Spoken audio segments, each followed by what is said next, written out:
Greetings. I am delighted to be here, and I love the theme of this organization of the conference, which is zero, because we have to transform 4 large physical systems so they get us to zero.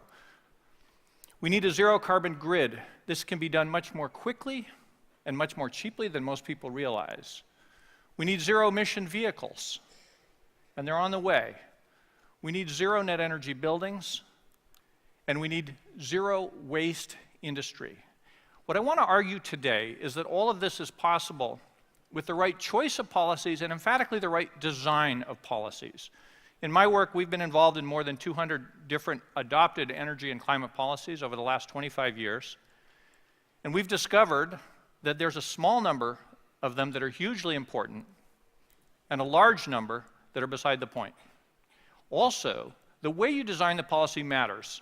If you get the characteristics right, they become transformation engines. If you get the characteristics wrong, they actually defeat the purpose. I'm going to go quickly through these next few slides because it's territory that's been covered somewhat, but it's very important. The first is that 5 years ago, I could not have made these arguments that we can get there at no net cost and, in fact, a very significant benefit to the economy. The price of a number of technologies has dropped dramatically. I'll give one example. It costs less in Colorado to build a brand new wind farm with all the capital costs than it does to simply operate an existing coal-fired power plant. That's a fantastic transformation that's here. And this is across the board. Because of these incredibly low prices, wind energy is booming. It's now almost 500 gigawatts. We've lost the monitor here, but that's okay. Photovoltaics capacity is also booming. These are some quick shots here. Electric cars are going down in price at a radical pace, and lighting technologies, which reduce energy consumption by 90% or more, have become essentially free. They're so cheap. This did not just happen. It was driven by good policy. For those of you who may be worried about the new president in America, raise your hand. Come on. Okay, a lot of hands. Most energy policy is set state by state in America. 30 US states have a renewable portfolio standard. It's a minimum fraction of electrons that come from clean energy. Those policies will continue. Essentially, all policy in America is set state by state. I'm not sanguine about the prospects for the federal government under our new president, but we will not slow down, and the economic trends are at our backdrop. These 30 states here, the very first of these was a project I worked on for 3 years. It was in Texas, and it was signed by Governor George W. Bush. And Texas now has the largest amount of wind in America, 18,000 megawatts of wind. And they didn't do this because they love environmentalists or environmentalism. They did this because it's cheaper. And this tailwind is what we have going for us. Europe has also had some terrific policy. This looks at the EU and Denmark and Sweden, but of course Norway, 95% renewables on the grid because of your great hydro resources. So this revolution didn't just happen. It's driven by good policy. I've done more work in China than anywhere else in the last 15 years. China, as Peggy mentioned, will build essentially 1 US grid's worth of renewable energy in the next 15 years. So fathom that. In fact, the reason one could argue that that renewable energy has dropped so fast in prices because Germany agreed to overpay and China agreed to overproduce. It was an unwritten contract between those two countries to crush the price of renewables so they become affordable. So that's the backdrop. We can get there. It's reasonably inexpensive, but it won't happen without great policy and great policy design. So this is where I want to go in the next 6.3 minutes of my talk. Right now, in Japan, if you build a solar field, you will be paid 25 cents a kilowatt hour for the electricity in that solar field. Also this year, Mexico and Dubai have signed contracts for solar electricity at under 3 cents a kilowatt hour. And I'm here to tell you that one of those is the wrong number. So Japan is overpaying for solar power, and the consequence of that is for a given dollar, they're buying about 1/5 as much or less as you would buy in Mexico or Dubai. That's a consequence of fixing the price instead of letting the market find the price. Here's a half dozen principles. We've looked across the board at different policies. These half dozen principles, if followed, are essentially magic in transforming the energy world. The first is regulatory certainty. When regulations pop around, when they go up and down, it crushes investors. This is America wind energy policy. And we have the stupidest policy in the world. We have tax credits that expire every 2 years. And so when the tax credit's on, people go crazy building windmills. And when they go off, they just shut down. Now imagine trying to run a business where you have to essentially fire everybody and then retrain them. So you're either in panic mode or you're in a torpor. It's ridiculous. So regulatory certainty is a free way to create an incredibly much more efficient and slower faster manufacturing system. Alongside that is long-time horizons.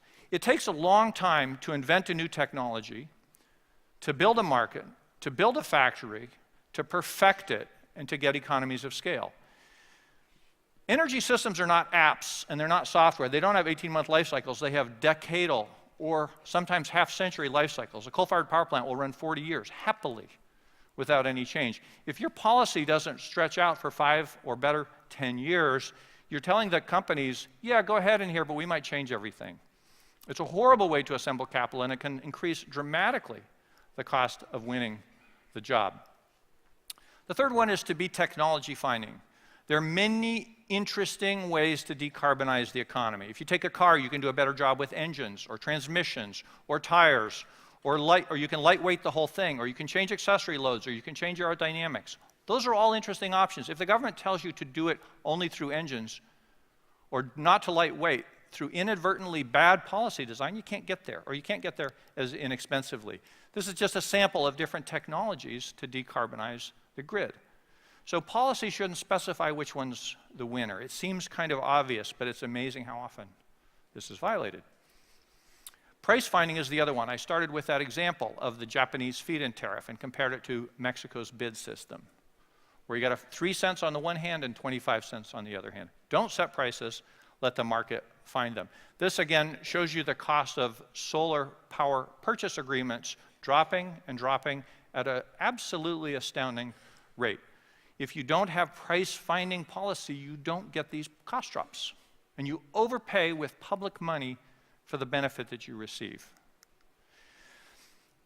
The next one is one that the Chinese have violated in extremes recently, which is to reward performance, not investment. China has capacity goals for renewable energy. We will build this many megawatts or gigawatts of wind and this many of solar. They don't, however, say you have to hook them up or spin them. And a consequence of this is in some provinces, between a quarter and half the windmills are not working. It's insane to build a windmill and not hook it up, right? So if you reward investment and not performance, you get investment and you don't get performance. It's fairly straightforward. And again, I can give many, many examples of where this goes wrong. This is an example of some Chinese windmills that aren't running. The last one here is continuous improvement. And this is one that's almost always missed. When you go through the trouble and go through the legislative headaches of getting a policy passed, make sure it has continuous improvement built in. Let me give you a counterexample here. This is US fuel efficiency standards. When Gerald Ford was our president in 1974, he doubled fuel efficiency in automobiles from 13 miles per gallon to 26 miles per gallon. And then we went into a legislative coma for 30 years, and then President Obama, conveniently when the US government owned 2 of the auto companies, doubled it again from 26 miles per gallon to 54 miles per gallon. If instead Gerald Ford had said, we will increase at 3% a year, we would have saved $1 trillion, most of which was sent to countries that don't like us very much, and obviously abated a huge amount of carbon pollution. And by the way, not bankrupted our car companies. Because when you let them fail to perform for 30 years, they don't innovate. Meanwhile, the Japanese and German companies were firing ahead. Continuous improvement in California, contrary example, when Jerry Brown was the youngest governor in our history, he created a building code that gets tighter every 3 years, automatically. And so now today's buildings in California use 80% less energy than they did pre-code, based on a law passed in 1978. So continuous improvement is the gift that keeps on giving. My time is up. let me just finish with the following. In each of these 4 large sectors, and this is where all the carbon is, enormous capital is spent, enormous innovation is possible, but we will not get there without great policy design. There's a dozen policies that are profoundly effective. If you follow those 6 principles, then this transformation is quick and inexpensive and very powerful. So, with that, I thank you.